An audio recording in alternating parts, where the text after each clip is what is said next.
Үйүбүздө бирөөнү жамандаган, сындаган болбосун. Чыгар үйдөн. Биздин үйүбүздө кумар ойногон, андай жок биздин үйдө арак ичкен. Чыгар нары. Биздин үйүбүздө кандай? Зикир бар. Биздин үйүбүздө Кур'ан бар. Биздин үйдө таалим бар. Биздин үйүбүздө адалдык бар. Биздин үйдө жөнөкөйлүк бар. Биздин үйдө берешендүүлүк бар. Биздин үйдө сүннөт бар. Биздин үйдө таквалык бар. Биздин үйдө намаз бар. Биздин үйдө сажда бар. Биздин үйдө биздин үйүбүз турган. Мына арам нерсени мен жашоомдон чыгарайын, арам нерсени мен үй бүлөмдөн чыгарайын. Экинчиси. Варда бима касамаллах такун агнан нас. Алла бергенде, Алла бөлүп бергенде разы болуп кое бериңиз. Адамдардын эң байы сиз болосуз. Эң бай аял сиз болосуз. Эң бай келин, кыз сиз болосуз. Качан Алла бергенге сиз разы болсоңуз, сиз эң бай сиз болосуз. Эң бай сиз болосуз. Алла Таалам бергенде биз разы болойлу, каниет кылайлы. Кудайга шүгүр, пайгамбарыбыз саллаллаху алейхи ва салламдын жашоосу, пайгамбарыбыз саллаллаху алейхи ва салламдын үй бүлөсүнүн жашоосунан кичине бир аз маалымат сиздерге. Эң бактылуу инсан Мухаммад Расулуллах. Эң бактылуу инсан. Эң бактылуу үй бүлө пайгамбарыбыздын үй бүлөсү. Эң бактылуу кыз пайгамбарыбыздын кызы. Эң бактылуу аял пайгамбарыбыздын аялы. Айша радыйаллаху анха энебиз айтат, дейт. Мухаммад алейхиссаламдын үйүндө 3 ай морудан түтүн чыкпайт эле, казанга тамак асылбайт эле. 3 ай өтүп кетет эле дейт. 3 ай тамак жебей өтүп кетчү экен. Мына кимдин сиздердин үйүңүздөрдө bir cuma tamak pişkan emez. Anday yok bizde.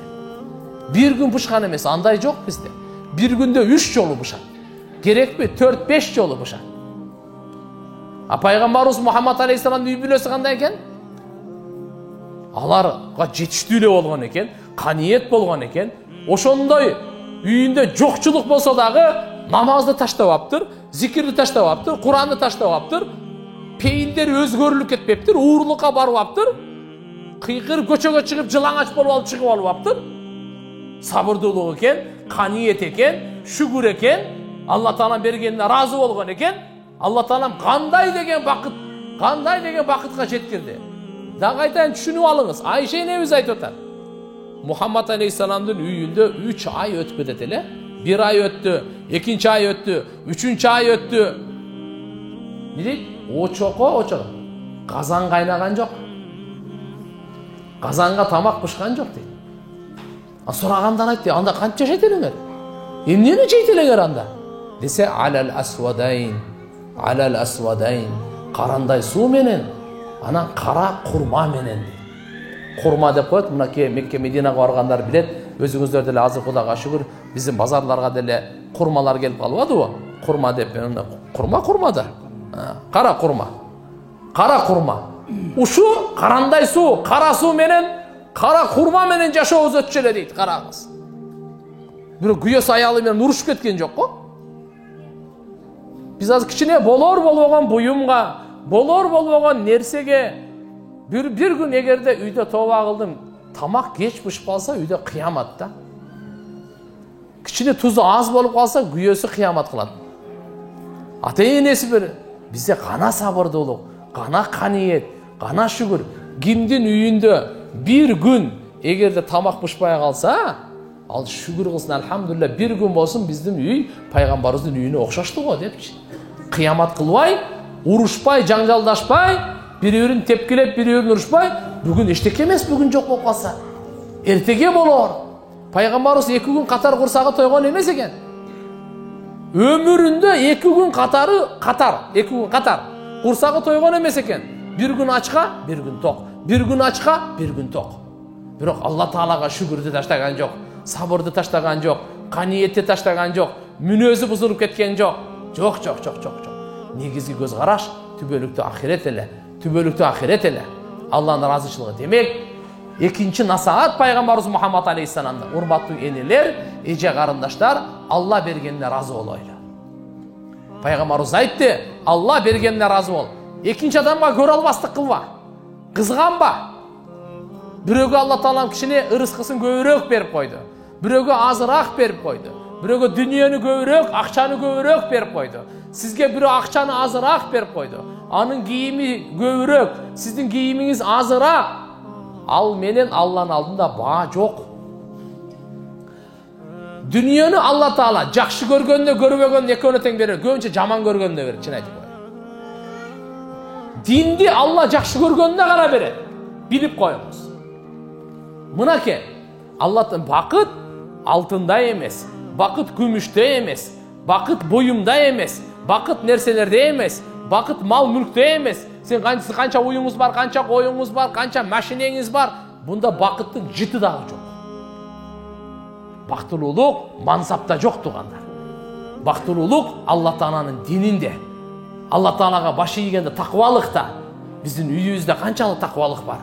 Канчалык алхамдулилlah Алла субхана ва таала берген бар. Андан кийинкисин окуңуз. 3-чү насаат сиздерге. Пайгамбар саллаллаху алейхи ва саллям айтат: "Ахсин иля жарик такун муъминан." Кошунаңа жакшы мамиле кыл, чыныгы момун сен болосуң деди. Эгерде чыныгы момун болгонду кааласаң, кошунаңа жакшылык кыл. Жакшы сөзүңдү айт, жакшы ишиңди кыл. Жамандык кылса да кээ бир кошуналар бар да, жакшылык кылсаң, жакшылыкты билбейт. Бирок сиз ошондо жакшылыкты кылып, анан бул жакшылыкты билбейт деп коюп койбой, жакшылык кыла бериңиз. Себеп дегенде сизге жакшылыктын акысын кошуна бербейт, Алла берет. Сиз Алладан күтүңүз. Алладан үмүт кылыңыз. Кошунаңызга жакшылык кылганда, ушул мага жакшылык кылсын деп кылбаңыз. Бул кылабы кылбайбы менин ишим жок, менин мойнумдагы милдет, Алла айтты жакшылык кыл деп. Ошон үчүн кылып атам деп кылыңыз.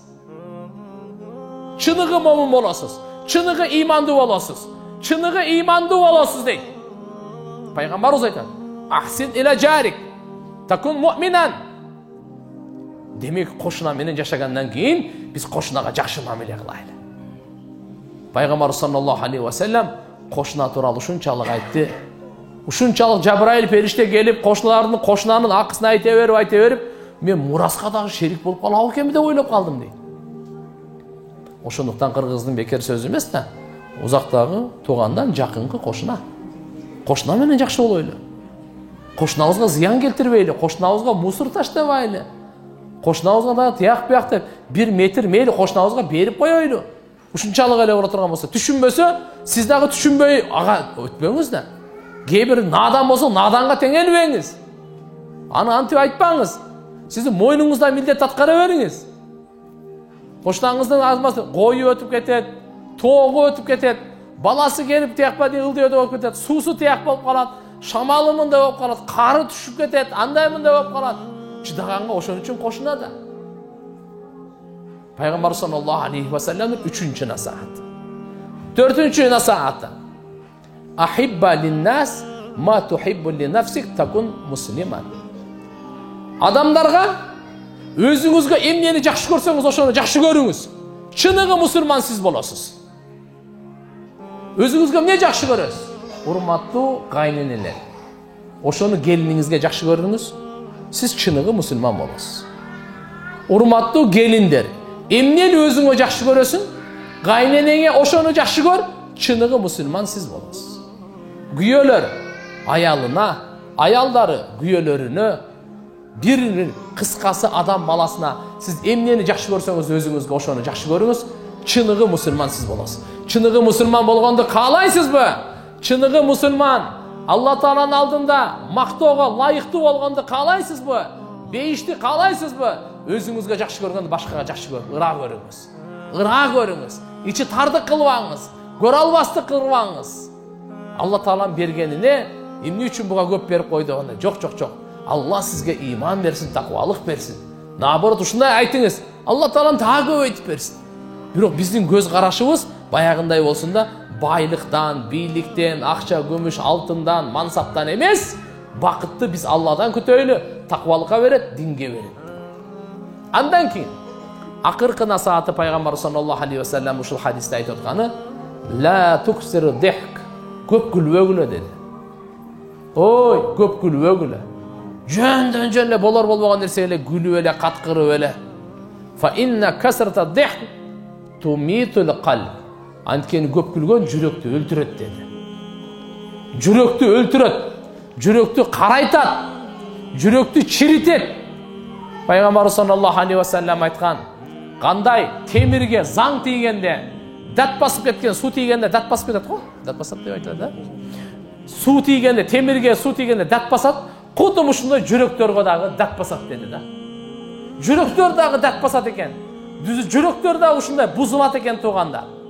Оңолысы қандай деп пайғамбарымызға сұрау берді. Оңолысы қандай деді, пайғамбарымыз айтты, екі нәрсені айтты. Өлімді көп естеңіз, Құранды көп оқыңыз. Ушыл екі нәрсе жер таза.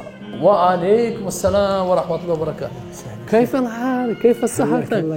Шейх Шайб, машалла, мубарак. Машалла. Кечіресіздер бір минутқа.